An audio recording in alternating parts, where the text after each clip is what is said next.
Need a boost? Sometimes all it takes is tapping into your inner cool.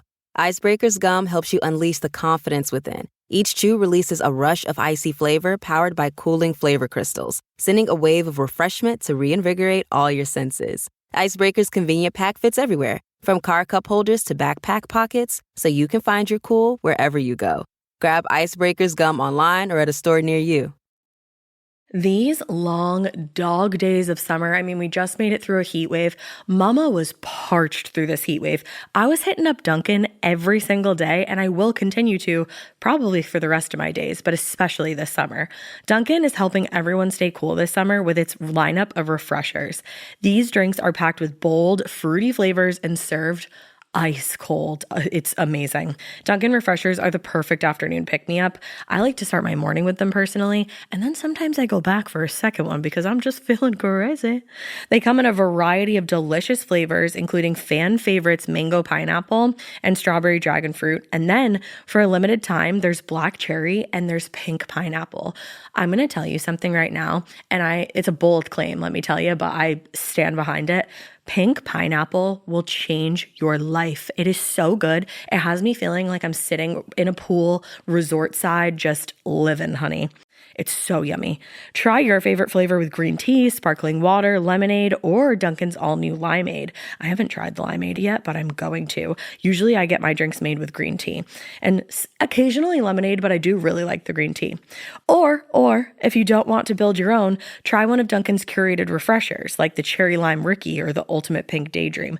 The Cherry Lime Ricky, scrumptious. I could drink like 3 of these a day. They're so freaking yummy. Head to Dunkin' today and find your favorite refresher. Dunkin' refreshers contain less than 1% fruit juice. Limited time offer. Chilling crime cases are mysterious, but finding coverage shouldn't be. With the State Farm Personal Price Plan, you have options and can personalize your plan to help create an affordable price so you can get back to cracking all of life's bigger cases. Talk to a State Farm agent today to learn how you can choose to bundle and save with the Personal Price Plan. Like a good neighbor, State Farm is there. Head to statefarm.com to get a quote. Prices are based on rating plans that vary by state. Coverage options are selected by the customer. Availability, amount of discounts and savings, and eligibility vary by state.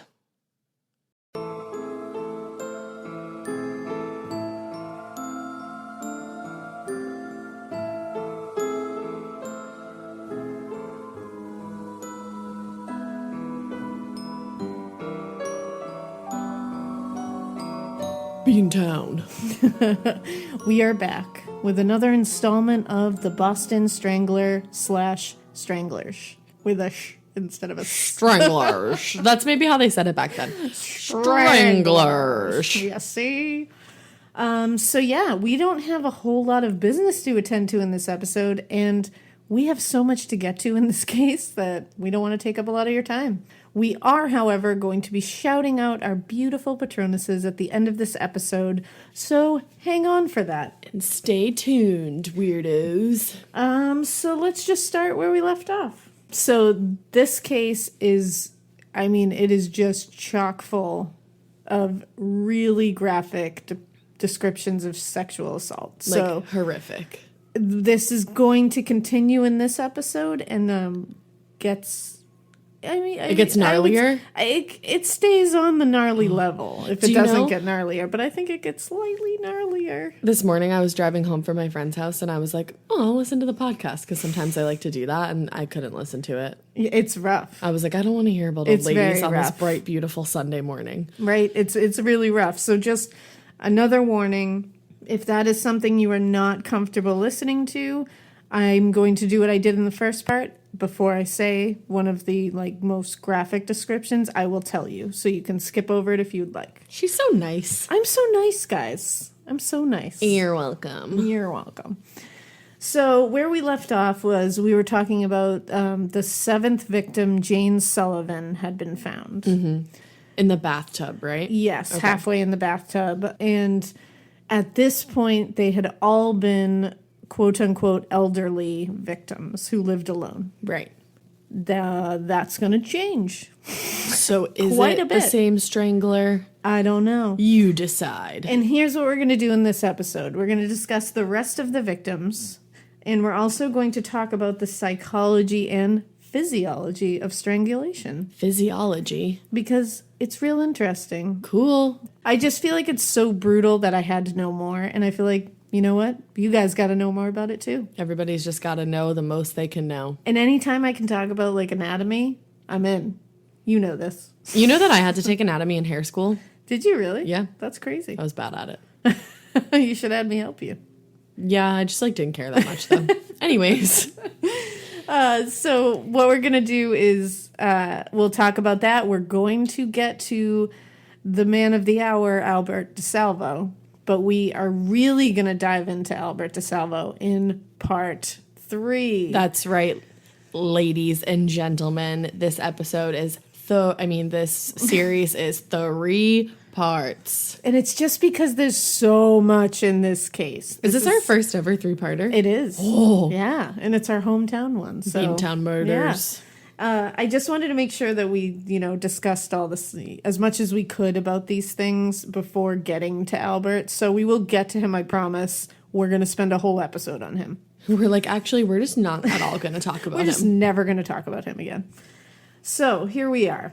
There was a lull between Jane Sullivan's murder and the next victim attributed to the Boston Strangler. It was somewhere around like 3.5 months, in fact. Cooling off period. Which is weird for him because he was doing kind of like a tear. every other day. Yeah, he was on a tear. Sometimes the same day. Yeah. At this point, it was the biggest manhunt in the city's history, and still they had 0 evidence. This dude had left nothing. Which is wild. Yeah. Well, and also it was like the 60s. So even if he did, like, could they find much? Well, they could, but they took what they could. But I mean, even now, they describe the first 7 murders that we talked about in part 1 as the perfect crime. Because they said he was just so clean about it. Right. Like he didn't leave anything behind. He was using an object to assault them, which doesn't leave any of your DNA behind. Right. And that's why these ones that we're going to talk about rang so differently, because they are not as perfect. And that's why people think that Yeah. it's 2 different people. That and a few other things. I'm excited. So experts agree that the first 5 or 6, possibly 7 victims were likely the same person. Okay. But again, we still don't know this for sure. Well, and they had like the bows and shit, all 7, right? It's the ritualized behavior that were in all of those ones. And again, and this is quite graphic, so just bear with me. The assaults and penetrations with foreign objects are rare. Mm-hmm. That is not something you see a lot. Right. And for them to happen in most of those seems to point to the person being the same person. Same, sure. And again, that ritualized behavior is what really points them that way. There were confirmed attempts of copycatting the Strangler by people. And it was basically people who just happened to murder women, and then they just quickly made it look like the murder scenes. Like they would tie bows and stuff around their necks just to be like, It was the Strangler. And it was kind of because the media was telling them all these things. So they were like, oh, I can just tie a bow around this person and they're going to think it's the Strangler. Right. That's so fucked up. and it became a problem because people were like, is this somebody in their life or is this another Strangler case? Right. But now I would like to, before we start in on these victims, this is when I want to talk about the psychology and physiology of strangulation. That was cute how you said that. You were like, I would like to. And I literally did my hand, like, I'm ready, guys, to lecture you. You got like very excited. I wish I had my glasses on and I could have just propped them up on my nose real quick. So in strangulation, the cause of death is cerebral hypoxia secondary to compression. I knew that. This means that death is caused by intense compression of the vessels in the neck that supply blood and thereby oxygen to your brain. Oh, that's interesting. Yeah. So it's such a quick method. It's not quick in time, but it's such a like kind of foolproof if you do it right, because you're stopping oxygen from going to the brain, which is how you kill someone. Constant and consistent pressure on the neck causes unconsciousness in approximately 5 to 15 seconds. Wow. especially with ligature strangulation, which is what this was, using something else other than your own pressure. So in 5 to 15 seconds, the person will go unconscious. Exactly. To kill someone even with the constant and consistent pressure on their neck, it's a while, right? It's still a couple minutes after that. Sure. But you have to keep applying that pressure. The same consistent. Which, when they're unconscious, is much easier to do because they're not fighting back. But that's so, like, personal. Oh, it's very personal. Like, very personal. A minute is a long time when you're, like, when you're timing it. Oh, absolutely. That's it's wild. and it's probably like 3 to 4 minutes that you really have to do it. And it takes a specific amount of pressure to collapse all the various structures in the neck that supply all this important stuff to your brain and, keep you alive. I just want to go through a couple of them right now so you know how much pressure it takes to do these things. So your jugular veins, they collapse under 4.4 pounds of pressure. Now, I'm sure most people have heard the term "go for the jugular," or like "she went for the jugular." There's a reason for that. There's a reason for that. The jugular veins function to collect blood from the skull, brain, and a lot of parts of the face, and the majority of the neck. And that blood that's collected from those vessels in the parts of the head that it's taking it from, then drain into the brachiocephalic vein and into the heart. Now, this vein is not protected by any bone or cartilage, the jugular vein. Oh. It's just hanging out there. It's just sitting there vulnerable beneath a giant muscle called the sternocleidomastoid muscle. Where is it? It's right here on the side of your neck. Do you have one jugular or two? You have two. Okay. You have an One on external each and an side. internal. Cool. And they're really vulnerable because they're just kind of hanging out under that muscle. And the sternocleidomastoid muscle is one of the largest cervical muscles that you have. And it basically allows you to rotate your neck and to flex your neck back and forth. Stay flexing on these hoes. Do it. And its location and lack of protection makes it really easily prone to trauma. Right. That's why a lot of times when people get their throat slit, if they cut that jugular vein, it's You're like, done for. See you later, goodbye. Bye, sis. Now, the next thing that tends to get affected by strangulation is the carotid arteries. They collapse under 5.5 to 22 pounds of pressure. Whew. Can you imagine 22 pounds of pressure? God. Goodbye. Yeah. The carotid arteries are major blood vessels in your neck, and they supply blood to the brain, neck, and your face. So that's important. There are 2 of those, one on the right, one on the left. And each carotid artery branches into 2 divisions. The internal carotid artery supplies blood to the brain, and the external carotid artery supplies blood to the face and neck. Okay. So they're both equally important. Yeah. When you put your 2 fingers on the side of your neck, that's what you feel, that pulse that you can feel. That's your carotid artery. That's what you're feeling. That's cool. Yeah, see? Shit. The more you know. I feel like I'm in school. You are. You're in Alaina's science class right That's now. very scary. You're all in here with me and you can't escape. Well, actually, you I was going to can. say they could just hit the 15 button like 6 times. Yeah, they definitely can. Please don't do that, though. Don't do no. I'm interested. The next thing that tends to get affected is the vertebral arteries. They'll collapse under 18 to 66 pounds of pressure. Now, this poundage of pressure that we're talking about is like when somebody is manually strangling someone and they're putting their body weight down. Right. So this artery is super important as well. They supply blood to the upper spinal cord, the brainstem, the cerebellum, and the posterior part of the brain.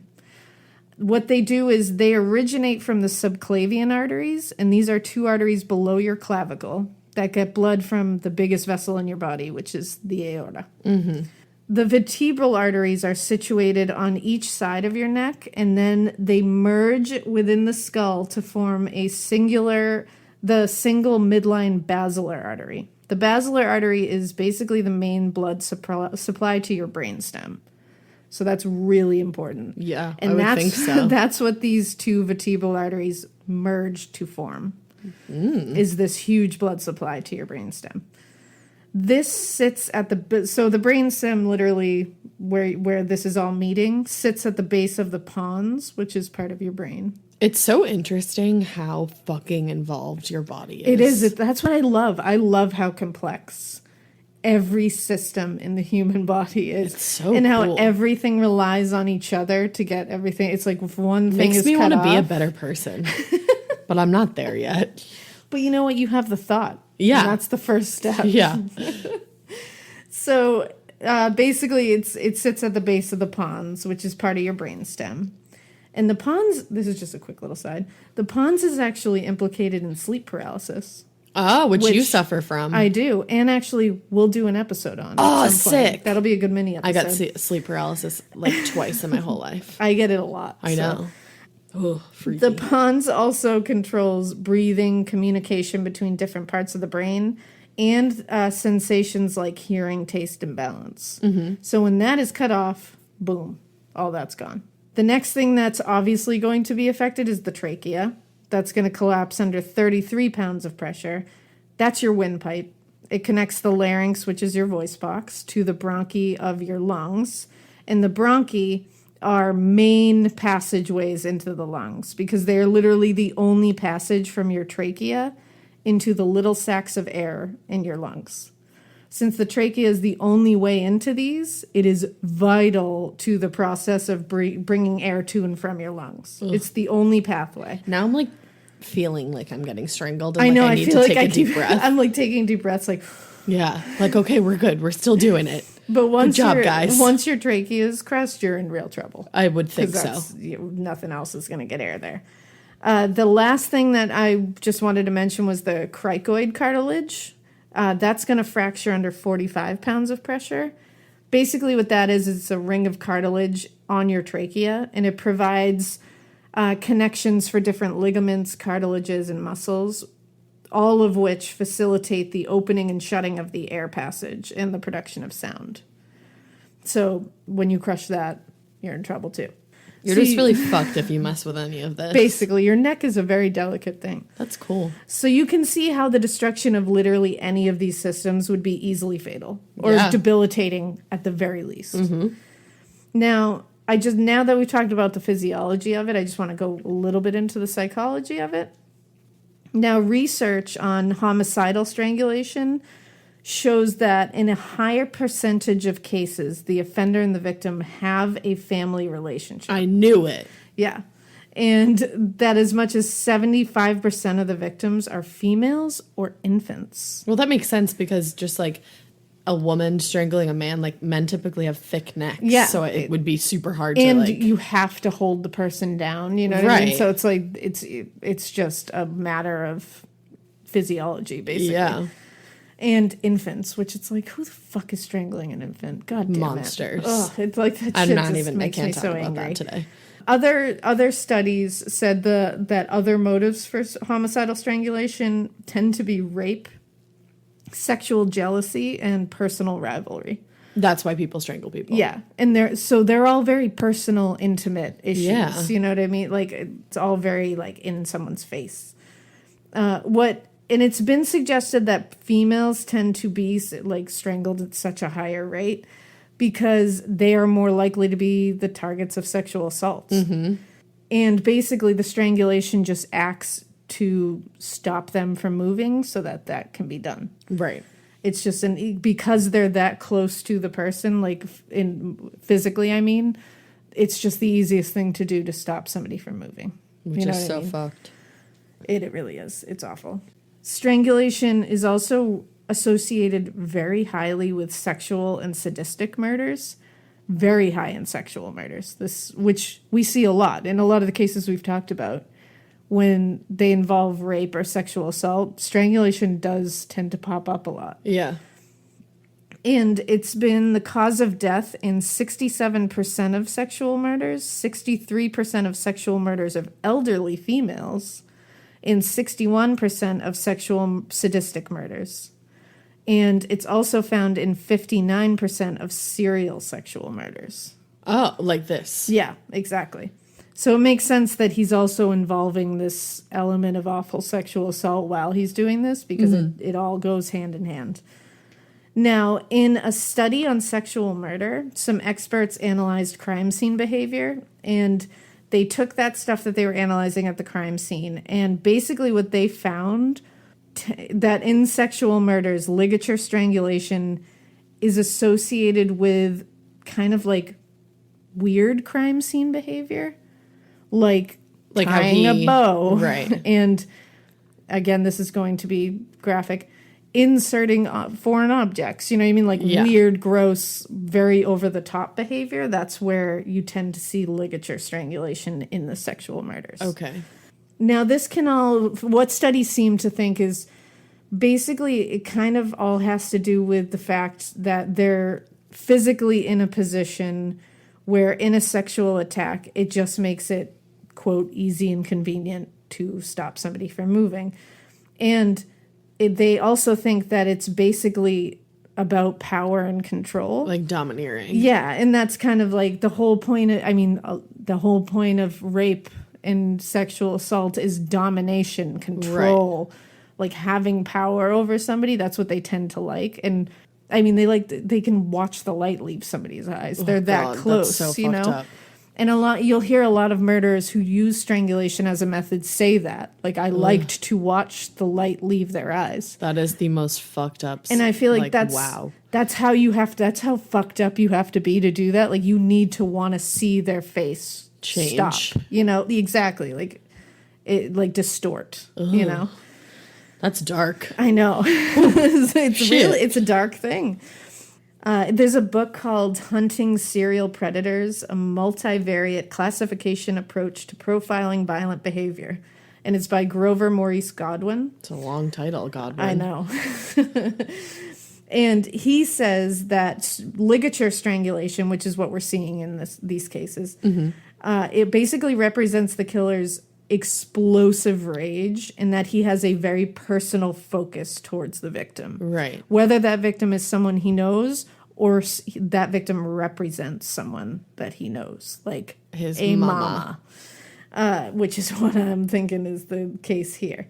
I have a question. Yeah. So he wasn't strangling these women with his hands. He was doing it with the bows. It seems like that's what it looks like from all the things I've researched, is that he's actually using these items in a ligature strangulation. And like just pulling it. And pulling, yeah.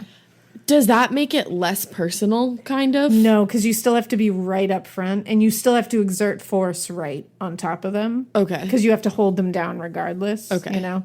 And there could have been a couple of cases where he did manually strangle, And maybe then just to tie the bow. unconsciousness, and maybe then tied the bow to finish the job, Right, just right, to keep that constant pressure, which would have been very, efficient, I guess. Yeah. Because you don't have to hold down the pressure. You just tie something that will do it for you, Right.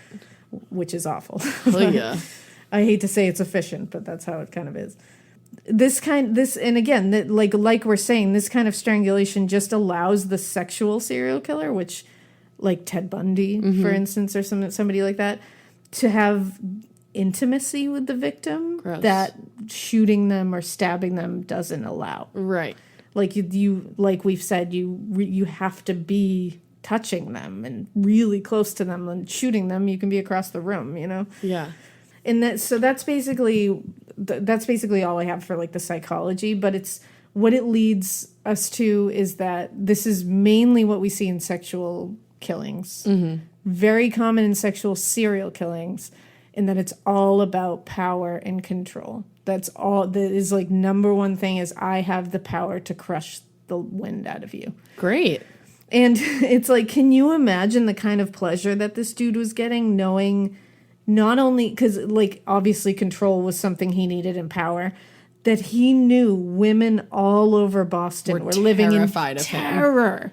He must have loved this. That's so weird to like put your mind there, isn't it? Yeah. Like you feel like you shouldn't, but you're like, I gotta. But you go there and then you're like, shit, that's a dark place. Yeah. like that is I just some picture dark him shit. in like a lazy boy, like watching the news, and like I just feel like his apartment is dirty. Oh, 100%. You know, in Yeah. Seven, the guy that Ugh. like eats himself to death. Yeah. Or they try to make it look like that. Yeah.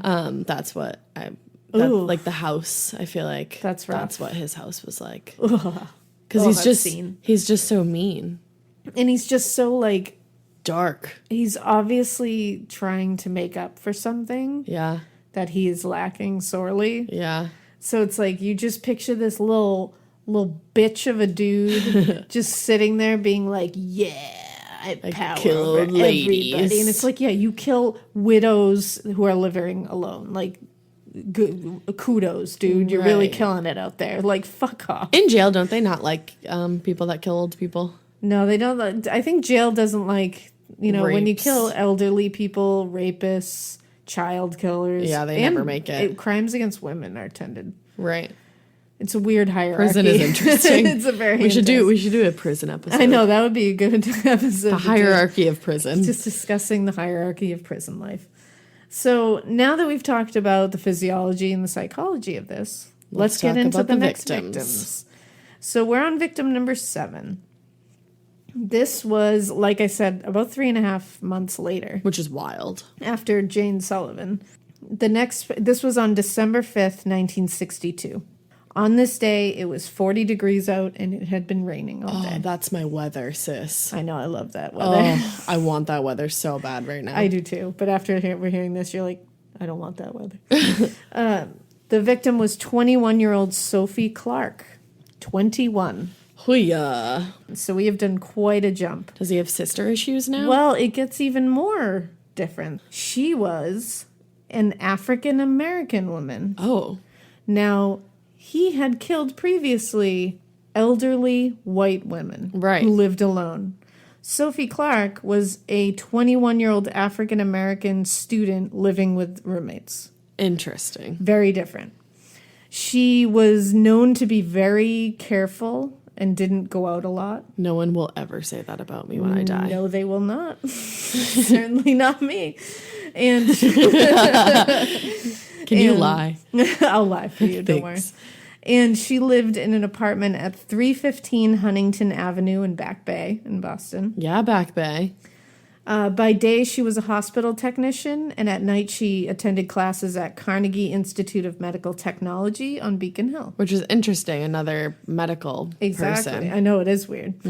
So she was super smart, super responsible, Yeah. very reliable, didn't go out a lot, just studied, did her thing. A sweet angel. She really was. So this particular afternoon, she sat home writing a letter to her fiance, Chuck, No, I'm leaving. who lived back in New Jersey, where she was from.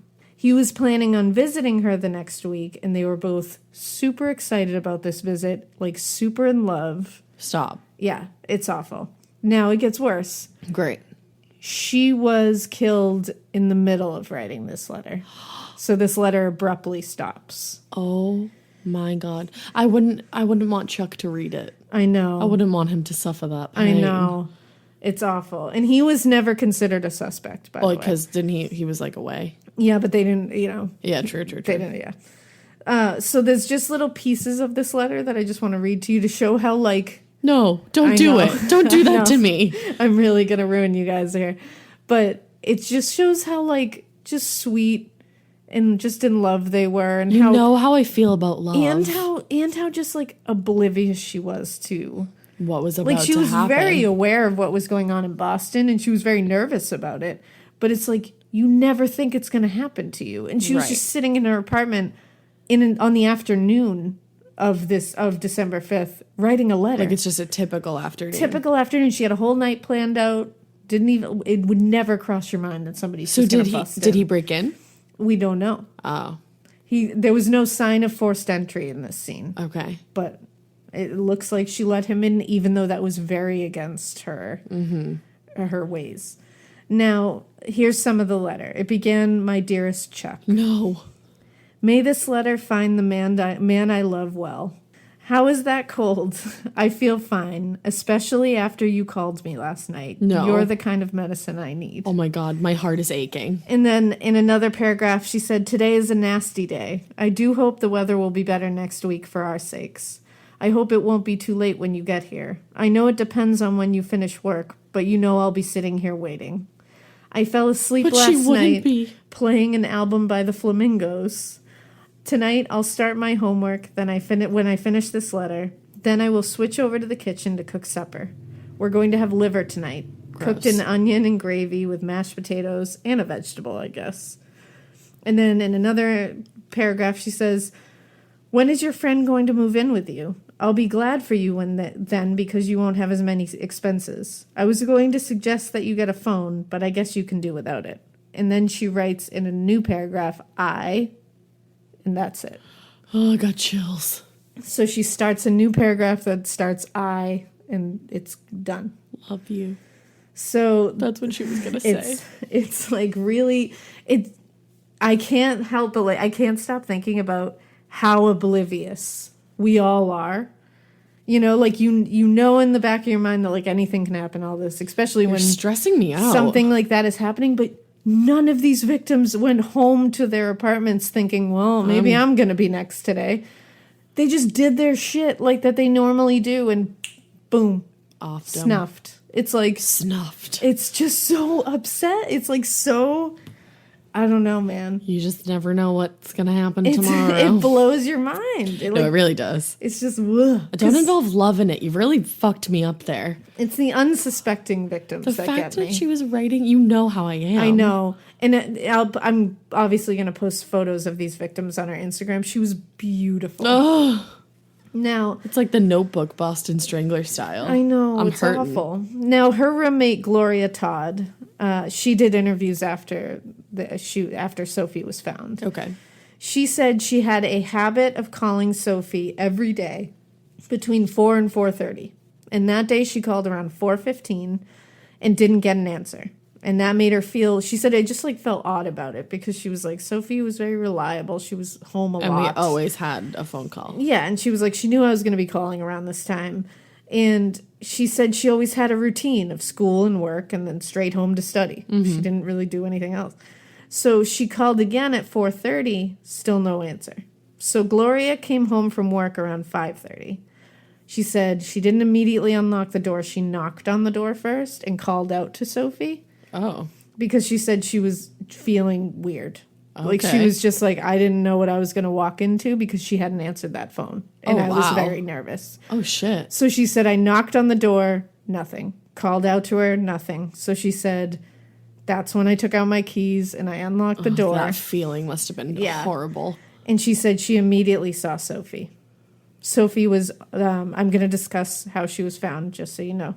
She was on her back. Her legs were spread wide open. She was wearing a garter belt, black stockings, and a blue floral house coat and bra that were torn open to expose her. Oh, God. The house coat was literally ripped open, and she had been sexually assaulted. She was strangled by a stocking in a petticoat that had been intertwined. Uh-huh. Because, you know, in the other ones we mentioned, too, that he used these, whether it was the Boston Strangler or copycats, they tended to use multiple items to, like, layer this big bow that they would make. Mm-hmm. On the carpet near her body, police found some stains. Okay. Turned out to be semen. Gross. Which is very different from the other scenes. Right. So when Gloria found her, this is just really sad. Oh. She said one of the first thoughts she had was, oh my God, what am I going to tell her mother? Oh, God. And she said the reason she thought this immediately was because when Sophie moved in with them, she said she had promised her mother that she would take care of her. And she said, I told her, don't worry. Oh, God. And she said she had, and now Sophie had actually told her father weeks earlier when she visited home in New Jersey that she was terrified of this killer on the loose. Oh, my God. And her parents weren't worried because she was so careful. And she wasn't an old lady. Exactly. And all the reports were saying there's no sign of forced entry. He's being let in. Right. And Sophie would never let somebody in. So this whole thing is very weird, obviously, because it completely goes against the normal pattern of the killer. The methods are the same, but the victim profile takes a sharp turn here. Right. And all of the other women, so all the other women are elderly and white. This was a beautiful young African-American woman. And killers just don't do that. Serial killers rarely deviate at all. Yeah, from their victim But if they path. deviate slightly, it is slightly. It's not going to be age, race, and, situation. And especially a sexual serial killer to deviate, that's almost unheard of. Yeah. Because they have a type that they're going towards. Now, it wasn't just the victim profile that changed in this one, though. Like, that she was like the African-American. And, well, the first crimes in part 1, like we mentioned, were called perfect crimes because he left nothing and he took nothing. And this one, he left a big old He sign. left shit behind here, and he left semen. I Yeah, mean, like, that's a like big thing to leave behind. Seriously. Even though DNA was not something that people... Still, you left Right. something behind. She had also not been assaulted with an object, Okay. which is totally different from the other ones. And this is a huge deal, this one thing, because the previous victims that were assaulted with objects, that fact was never printed in any media or released to the public. Oh. All of the sexual assaults with foreign objects, none of it was released to the public. Okay. So no one knew that. So if this was a copycat killer, they wouldn't know about this particular piece of ritualistic behavior. So they wouldn't be able to add it into the scene to really sell the Strangler thing. Right. So it makes it look like a copycat who was like, oh, they were all sexually assaulted? Same. I can do that. Right. But what they didn't know was that's not how he rolls. Right. So that's an interesting deviation here. An argument for like maybe there was two. Yeah, exactly. So, I mean, to me, Sophie Clark is most certainly not the same killer. Yeah, I don't think so. But people immediately postulated that Sophie knew her killer. Oh. There were articles about this everywhere. All her friends and family said that this made sense because she never would have opened the door to a stranger, one, and especially if she was wearing just a house coat. Right. That wasn't They said her. she was very modest, and they said even at home, no one saw her in a house coat unless it was like her roommates, her boyfriend, Yeah. somebody who she really knows. So there's no way she would have opened that door wearing that Just floral the house coat. coat. Her roommate said a man named Bob Payton had actually taken Sophie out before that, like recently, and he had been in their apartment. Okay. Neighbors said that he had been in the building on the day that Sophie was found. Interesting. One neighbor said he even knocked on her door and appeared like weird and like sketchy and sweaty. And he said that he was there to borrow a book from her husband. That's weird. And she was really like, weird. no. And just kind of shut the door. Like she was like, I don't know who you are. Police actually interrogated him and he failed 2 polygraphs. Oh. Which obviously can go either way, but still interesting. Do you think that he was going to attack that woman? I don't know. That's weird. It's just weird behavior. Yeah.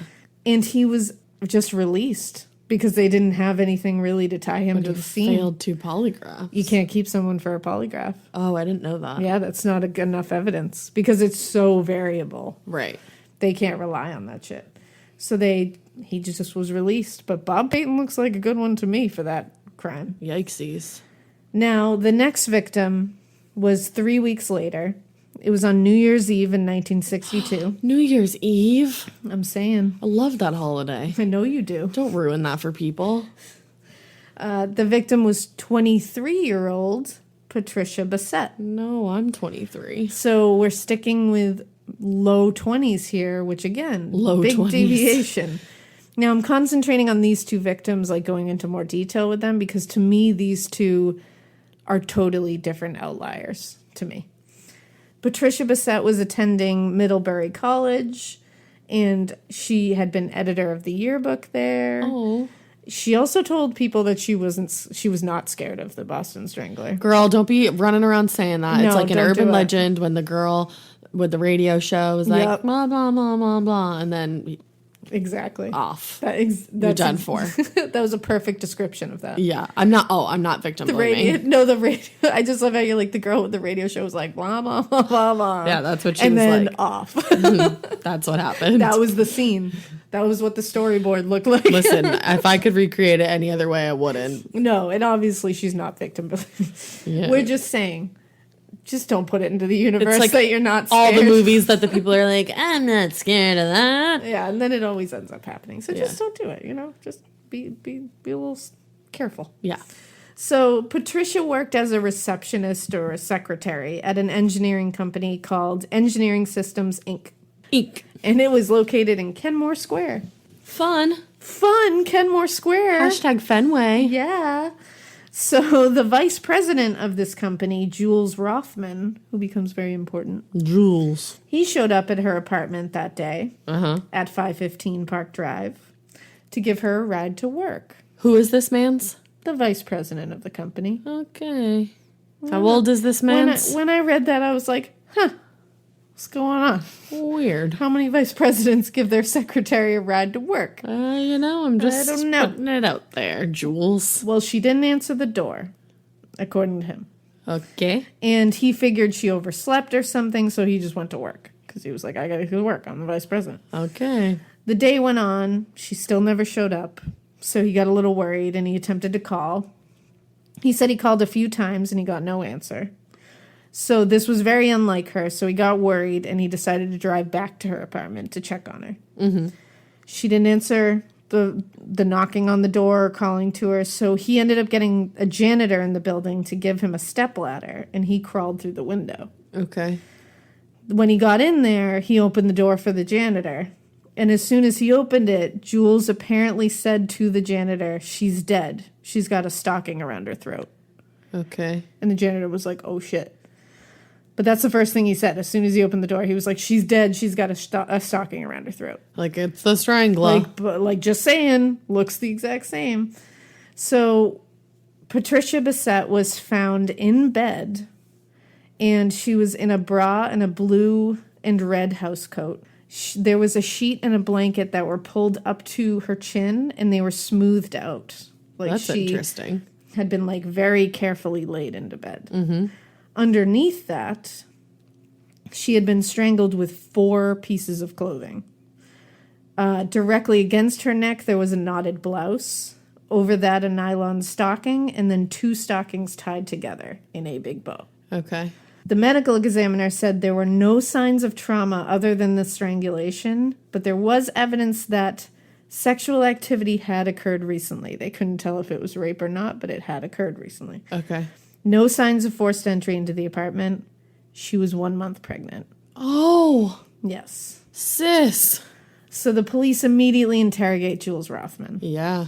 because shit looked like Sophie's did. They were like 1 month pregnant. Wow. Yeah. And it looked like someone she knew did this, just like Sophie's. Jules Rothman was married with kids and was having an affair with Patricia Bissett. Was he the dad? They think he was and he believed he was the dad of that child. So the interrogation is bonkers. You can, there's a total account of this interrogation in a really great book about this case that I was using for some of the research called The Boston Stranglers. And it's by Susan Kelley, who believes there are more than one Boston Strangler. Right. It's a really good book. She got so much information, and she has a total transcript of this interrogation. Oh, cool. And it's crazy. So police asked, was she, and this is just, you look at it and you're like, damn. Oh, gosh. Police asked, quote, was she an easy girl to have intercourse with? Oh, wow. Is that... Just wow. right out the gate. Okay. And Jules you want replied, some coffee or? Yeah, give it to me straight. And Jules replied, quote, yes, that is the trouble with her. It wasn't trouble for you, you sack of regurgitated bile. Like, what do you mean Like, that's the trouble with her? That's the trouble with her? You didn't seem to have trouble with Well, it. he's trying to make it look like she's super promiscuous. Well, that's the thing. I'm like, fuck you, man. Yeah, go Like, fuck yourself, Jules. Why don't you go home that's to your the 3 trouble kids, with her. asshole? What's the trouble with you? You're married with kids. Right. Ugh, Bitch. fucking Jules. Ugh. You're not a jewel. You're a jewel pod. So then they asked, so she didn't say no a lot? And he replied, not to me. Well, yeah, you were, like, in a relationship. And it's also, like, gross. Yeah, like, oh, you're so special. Gross, sir. Yeah, fuck you. Gross on all accounts. Fuck yourself, Jules. That's when they started pressing about whether he knew that she was pregnant or not. Uh-huh. Because they were like, Well, 1 month is, like, very soon. Like, she might not have even known. No, I think she definitely knew. Oh, she did? Yeah, she did. And I was saying, when I first started this, I was like, the police would be in dicks asking that. But I think the police did this because they knew who Jules Rothman was, and they were trying to be like, so she was easy, huh? You know what I mean? Like, get him to talk like dude make talk. him comfortable. Yeah. And so this is when they started being like, did you know she was pregnant? So when they asked him about it, he said he knew that she had missed her period. Oh. And she had told him, I think I'm pregnant because I haven't had it in over a month. And they said, what was your reaction to that? And he said he got in touch with a friend of his to ask about illegal abortions for her. Uh-huh. So what's interesting about that is she was having an affair with a married man. Yup. Who just found out she was pregnant. And didn't want and her was to be pregnant. attempting to get an illegal abortion for her. And then she's found dead. Yeah, that's troublesome. There's another little troublesome detail. In the book by Susan Kelley, she points out that the body of Patricia was also very differently posed than all the others. Yeah, like she was like taken care of. She was in bed, covers pulled up, covering her body, Right. not exposing her, which indicates it's someone who... Care. Weird. And you know, anytime we say this, like when kids are found in like blankets and stuff, it's not like this caring person that did this. It's just like a subconscious thing in your brain. It's that psychological need when you know or cared about and someone you're like at any connected point to them. that you just subconsciously do things that don't mean you're a good person. And Because you're not. You're not, Jules. Okay. So this covering is important, not just because of what it signifies, but it also covered the ligatures around her neck, which make it weird that Jules's first thing was she's dead and there's stockings around her neck. Oh. You couldn't see it. Oh. And he didn't pull back those covers. Jules, you So fucked up. he kind of fucked up. Unfortunately, there wasn't anything concrete tying him to the case, so they couldn't arrest him. Come on. But if you ask me, Jules did I think he did it. I am just saying. I hope his wife left him. Honestly, because... Now, we're going to take a quick step back before we go to victim number 9. We're going to step back into the late 50s to about 1960. When it comes to online college, Southern New Hampshire University is so good, it's scary. Listen, the facts don't lie. SNHU has degree programs that fit your goals, online classes that fit your life, and real support at every step. And if that wasn't enough, they've got some of the lowest online tuition rates in the U.S. This is an airtight case, you guys. Visit snhu.edu/morbid to get started. That's snhu.edu/morbid. Every good detective needs a partner to support them on important cases. Think of a State Farm agent like your sidekick, there to help you along the way in your search for coverage. State Farm can help you choose the coverage you need, whether it's for your home, car, boat, or even RV. With so many options, it's nice knowing you have help finding what fits for you so you can get back to solving all of life's bigger cases. Go to statefarm.com or use the award-winning app to connect with a local agent and get a quote. Like a good neighbor, State Farm is there. Okay. Before Sophie and Patricia's deaths. It's when there were tons of reports of a man police later referred to as the Measuring Man, who was going door to door to tell women that they had futures in modeling. This man was super charming and polite. He would talk his way into being let into the apartment, saying he was a scout for the, quote, black and white modeling agency. Oh. And seems legit. Yeah, it seems totally legit. But then it's like in the 1960s, people were so much more trusting. Yeah. This shit didn't happen. And when he got in there, he would take measurements of the women. The fuck? Mostly without a measuring tape. He would just use his hands. What? Like they would say he would like put his thumbs together and just like put it around your waist to measure. And they were like, I thought it was weird, but I thought it was weird. you don't know. And when he would do that, he would most times try to fondle them while he was doing it. Gross. The man would then try to get the woman to sleep with him, and if she said no, he would come back later, pick her lock, and wait for her in her apartment. Nope. Yep. He was eventually caught in the process of picking one of these women's locks when she wasn't home. Did he kill them? No. He didn't just, kill like, them, scared but he them? assaulted women. Oh. Yeah. May 3rd, 1961, they did... So he was arrested trying to do this thing. Yeah.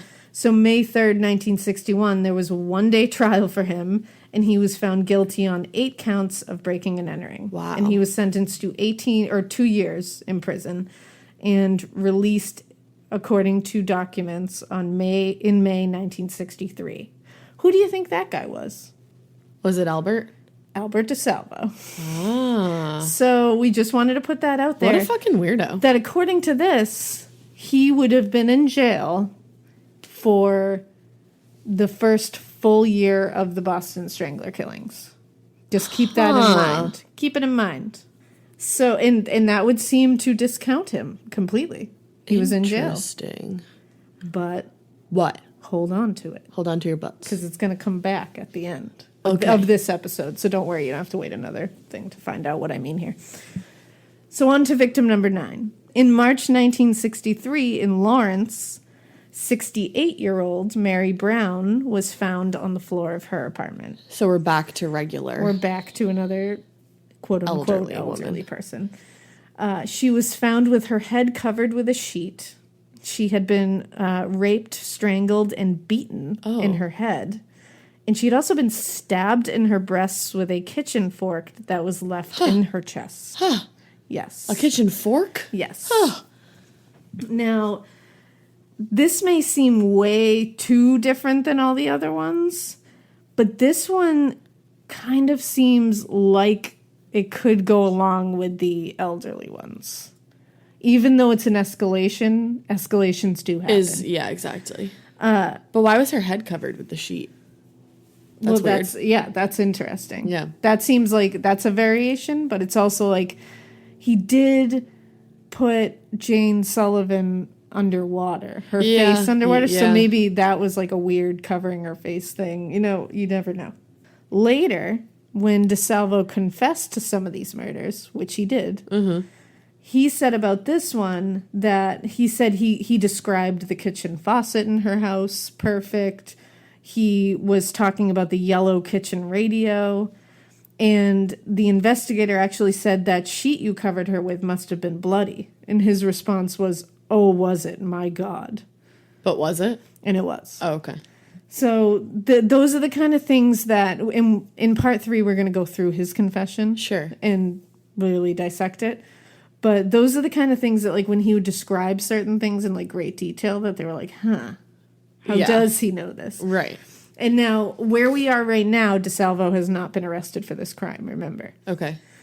So, victim 10 was on May 8th, 1963, on University Road in Cambridge. This victim is 23 years old. Ugh, I don't like that theme. Her name was Beverly Sammons, and it was figured out that something was awry when she missed choir practice, which was unlike her, and it alerted people that something was off. Right.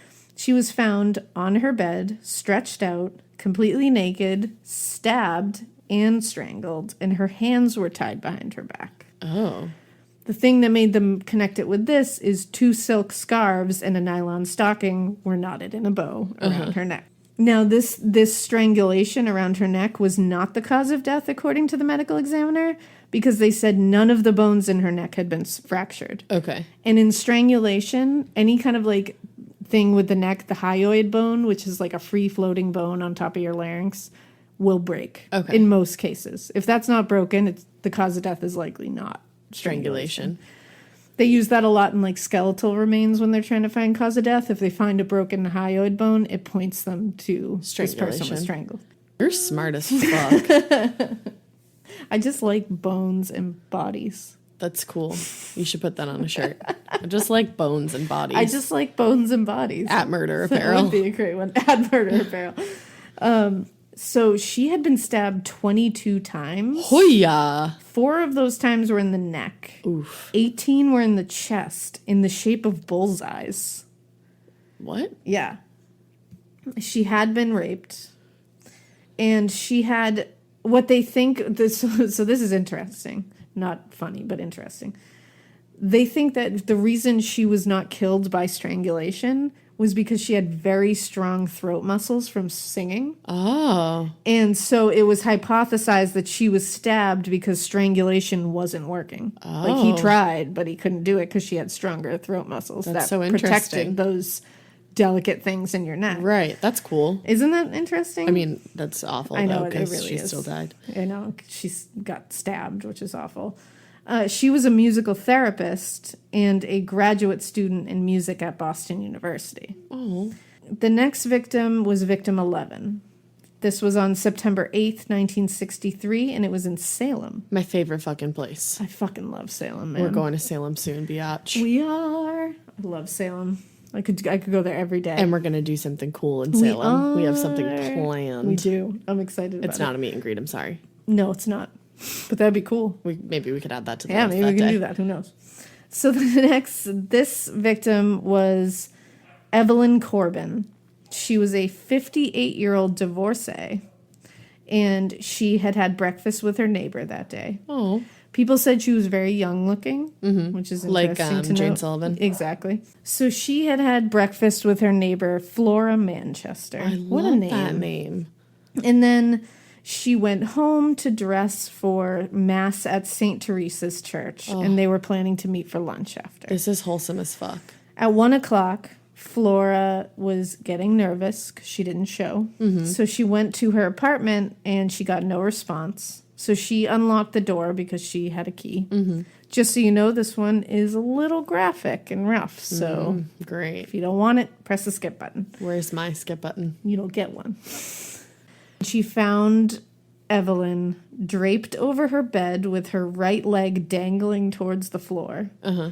Around her neck were 2 stockings tied in a bow, and a third was wrapped around her left ankle. Weird. And then a 4th was found on the bed. And she had been raped. And you said there was a bow, right? Yeah. Okay. And there was a bow. Her underwear had also been stuffed in her mouth. Oh, Jesus Christ. And again, this scene had traces of semen, which is weird. Very weird. Now, the next victim was victim number 12, and it was on November 25th, 1963. It was 23-year-old Fuck. Joanne Graff. Too many 23s. She was an industrial designer in Lawrence, and neighbors said she was a quiet, super sweet girl. She was a Sunday school teacher and an artist. She just seemed like a well-rounded individual. She didn't show up for dinner Saturday night or for Sunday church services, so people were like, what the fuck's going on? So the people who knew her, friends and family, called the police and said somebody needs to go check. Police were the ones to find her naked body. Oh, no. Again, graphic crime scene. Skip if you don't want to hear. Her blouse was pushed up to her armpits to expose her completely. 2 nylon stockings and a leotard were knotted in a bow around her neck. Oy. And people said that they did see a man near her apartment that day.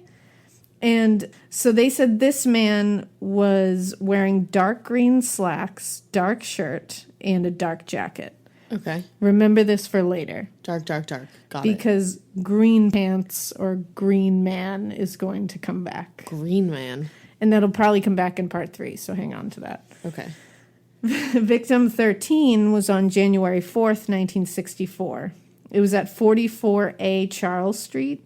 And this was the youngest victim and the last victim attributed to the Boston Strangler. She was 19 years old. Oh, Jesus. Yes. Her name was Mary Sullivan.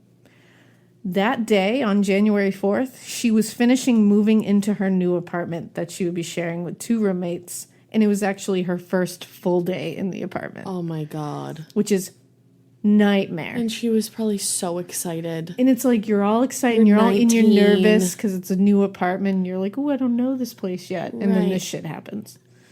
And then these 2 girls are like, great, now we have to live here. And it's like, really? Yeah. So she had just got a job with Filene's, and I think her roommates were also working at Filene's. I know. TBT. Throw it on back. But I think her roommates also worked there. That's where they all kind of met. That's cute. And if you listen to the Stranglers podcast that I talked about last week, or excuse me, in part 1, they talk to her roommates and like her family members and go really in depth into her. So definitely go listen to that because it has a lot of information about her. Apparently she was just super psyched. She had just moved to Boston. So she was just excited. She had a new job, new roommates. She was found murdered by her roommates. They came home from work and they called to her, but they got no answer. Oh, no. So they started making dinner in the kitchen, and they called her again from the kitchen because they were starting to get nervous, but they were scared to go in there and look. And when she didn't answer, they said they were terrified. So they opened the door to her room, and they said she knew she was dead right away. Oh, God. And then they got immediately terrified because they thought the killer could still be in the house. Oh, my God. She was found in the sitting position. Now, this one That's weird. This one's really rough. Okay. Skip if you do not want to hear a graphic description of sexual assault. Here I am. Skipping. So she was found sitting up on her bed. Her back was against the headboard. She had been strangled with 2 dark stockings that were tied in a big bow. She had been sexually assaulted with a broom handle. Huh. And this broom handle was left protruding from her body. What? Yes. Even worse, a Happy New Year's card was wedged between her feet. What? And there was semen collected from her body. So this killer left her sitting up with the broom handle that he had raped her with protruding from her body and a Happy New Year's card between her feet. That's so strange. The New That's Year's card. Fucked up. Yeah. That is beyond fucked up. Like the killer is saying like happy, like do you think that's why he left it there? Oh no, he's just making a disgusting. He put a Happy New Year's card in front of a raped and dead woman. Like It's that's just so being a dick. Again, this is just left this. the broom in her This body. is like the Ida Erga crime scene where she was propped up and facing the door. So right. that he likes people walking into this awful shit. That I can't imagine like being a fucking 19-year-old with like new roommates and like that's how you start your fucking journey of living by yourself. I honestly can't even imagine. Oh my God. Now, just a little aside about Mary Sullivan. When she graduated from Barnstable High School in 1962, classmates said that she was happy-go-lucky and that she was just a sweet girl, very quiet, very unassuming. And she ended up being the last known victim of the Boston Strangler or Boston Stranglers. So this is when Attorney General Edward Brooke, who was the first African-American to hold the job in the whole country. Hey. Interesting. Formed the Strangler Task Force. And this was going to allow all information and investigation to fall under one umbrella. This is where they could all the different towns that these were happening in could share all of their shit. And they brought together all the best detectives that had been on all the crime scenes together. So the police were clearly now desperate, and they even sought the help of some clairvoyants. Oh, cool. The first that they sought help from was Paul Gordon, and he was an ad copywriter that was said to have ESP powers. He said the description of the killer of Anne E. Slessors would fit this guy named Arnold Wallace, who was a patient in a mental institution held at Boston State Hospital, who had escaped on several occasions, most of which coincided with the Strangler murders. He was consulted about the Sophie Clark murder, and he actually weirdly had detailed knowledge of her apartment and made a description that fit a guy named Louis Barnett, who was the initial suspect in the murder, but nothing concrete came out of any of these. Oh. They couldn't pin them on any of them. All of it kind of fell apart when they tried to connect it. Right. So it just ended up being like, cool that you could do that, but it didn't work. Yeah. The second psychic was Peter Hurkos, and he was a well-known psychic, like his whole life. Like he had been on other cases. That's so cool. He ends up not being cool. Oh, no. He showed the police his skills by just coming out with shit. Like one time an officer was late and claimed he had car trouble, but Peter just looked at him and said, "That's not true. You're late because you were having sex with your girlfriend." Oh my God, what a savage. And I guess the police officer's like face was like, what the fuck? And then he said he described it like how it happened, like perfectly. So they were like, all right, maybe you can help us. So they said he drank scotch on the rocks and smoked cigars constantly. Savage. Which seems healthy. Seems healthy. They would just let him hold his hand over evidence or like drive him around until something triggered him. Yeah.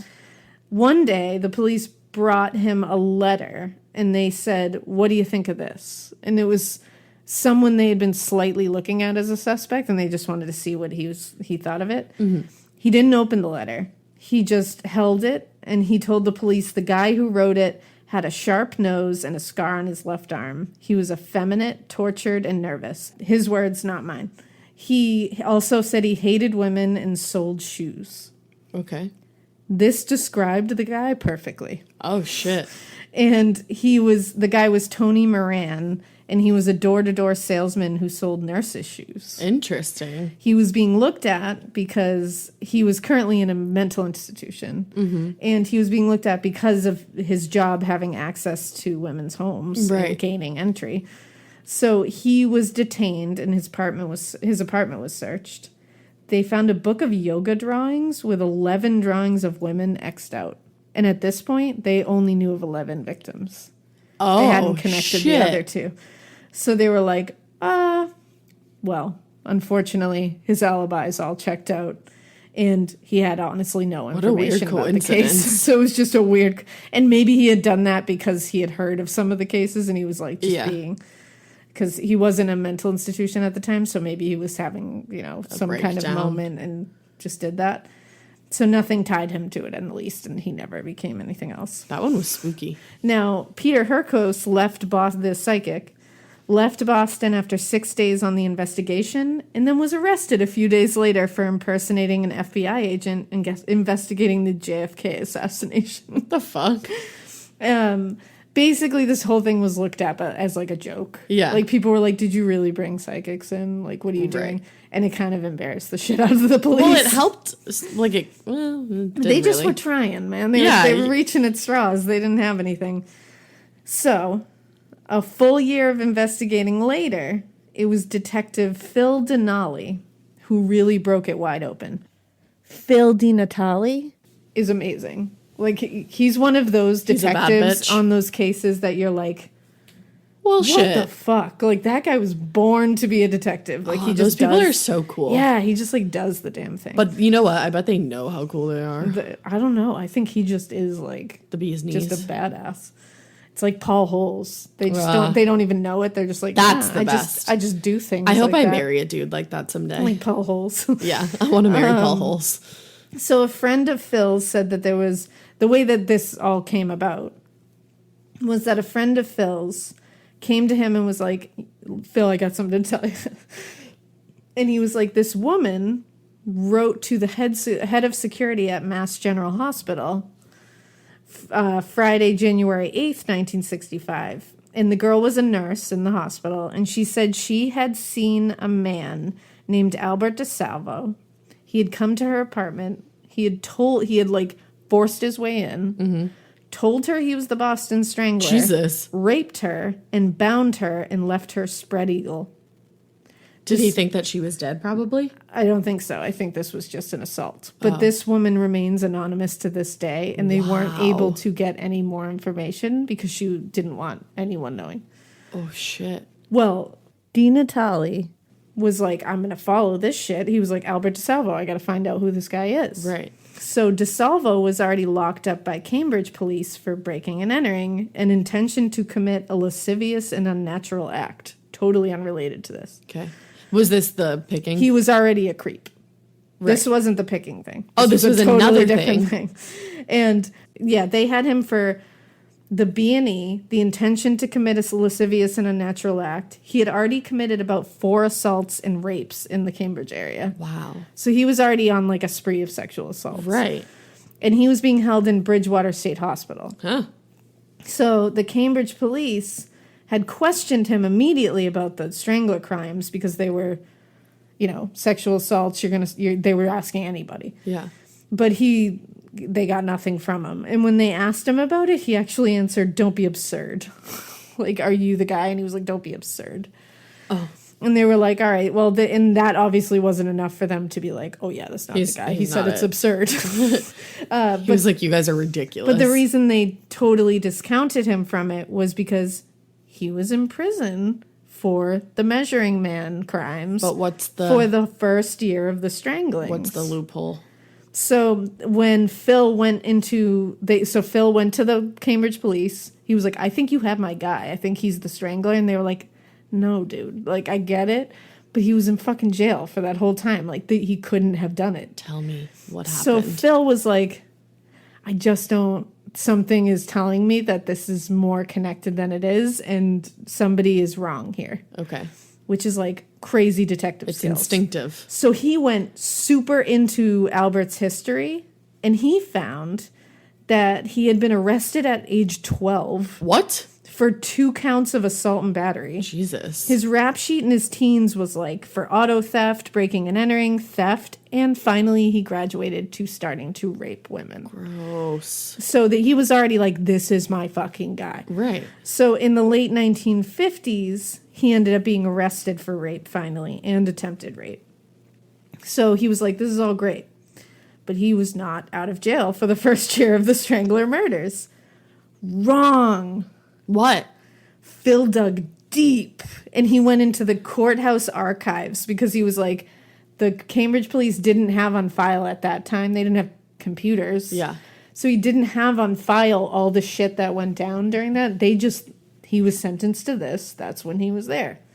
Well, when he went into the court archives to see if there was some way that the Cambridge police were incorrect, he was right. Because Albert DeSalvo was paroled in April 1962. Whoa! This is 2 months before the first victim, Anna Slessers, was murdered in her apartment, June 14th, 1962. Ending on a fucking bang, bang, bitch. Whoa. So this is when he was like, holy shit. I've got my dude. And that's where we're going to end part 2. Thank you for listening and keep it. No, we're just kidding. But we really are done. Part 3 is going to be all Albert DeSalvo. Wow. And we're going to go into all the other stuff, like how they found out that from his employer that he was absent on days of the murders. Oh my God. He came in late on days. I love this shit. When the murders were early. I eat it up. He left early on days that the murders were late. Shit works. Oh yeah. We're gonna throw all kinds of shit at you. I love this shit. Can I just tell you, you're doing like a really good job. Thank you. You're welcome. I'm sweating, so I hope I'm doing a good job. All right, guys. Well, this has been real, and we will see you next week with part 3 of the Boston Strangler. Yeah. We are going to quickly thank some patronuses. I'm sorry that we're not able to spend more time on each name here, but we have a lot of patronuses, so we want to make sure your names get shouted out and you get thanked. So number 1 is Nicole Caldwell. Nicole Caldwell, you sound like a witch. I don't know why that last name always makes me think of a witch, but thank you so much. Thanks, girl. Next is Joshua Morgan. Joshua Morgan, you have Dexter Morgan's last name, and that makes you a badass. Thank you so much. And Sonia Morgan. So thank you so much. There's our different personalities. There you go. Hey, Brittany Waller, you're the fucking best. You're a baller, Brittany Waller. Thank you so much. Thanks, Britt. Laura Trigg, you're the best. You are. I'm going to pull Trigg and say your name. There you go. Ayo. Thank you so much. Madonna in the house. Heyo. Thank you, Erica. Erica, so hot right now. Thank you so much. You know who else is so hot right now? Who else? Andrea. Andrea, so hot right now. Thank you so much. Liz Ferguson, I'd like to give you a big old thanks. I love you, Liz Ferguson. Fergie, thanks. Thank you. Harley Ann. Harley Ann. Your name's Harley, so that's a fucking cool name. rad. Yeah, you're I bet just nobody cool. fucks with you. I just want to hang out with you, so thank you, Harley. Thank you. Girl, if I butcher your last name, I'm just so sorry. Rachel Kazmierski. Rachel Kazmierski. That's just a great any name that ends in ski, I just love. I do too. I think it's great. I think it sounds good in my mouth. I love you. Thank you. Thanks, Rachel. We then have, I like this last name, Jasmine Behringer. Jasmine Behringer. You're a whole new world. Yes. Thank you, Jasmine. I love you so much, Jasmine. Thank you. Do you know who else I love? Who else? Andrea Rashid. Andrea Rashid. Don't you love her? You get out of town. I love you. I love you, Andrea. Thank you. And I have a little bit of love left to give for this one last person who is Lisa Flowers. Lisa Flowers. Which is convenient because I doodled flowers all over this page. She did. So your name is surrounded by flowers. So thank you so much, Lisa Flowers. I would give you a bouquet of flowers. Thank you to all of our motherfucking Patreons. You guys are the fucking tits. Thank you, thank you, thank you. If you don't already, you can head on over to Instagram and follow us at Morbid Podcast. You could go on Twitter and follow us at A Morbid Podcast. You could join the Facebook group Morbid, a true crime podcast. It's awesome in there. It's lit. You could send us a Gmail. morbidpodcast@gmail.com. You could donate to the Patreon if you're feeling so inclined. Patreon.com/Morbid Podcast. We hope you keep listening. And we hope you keep it weird. But not so weird that you're the Boston Strangler. Bye. Bye.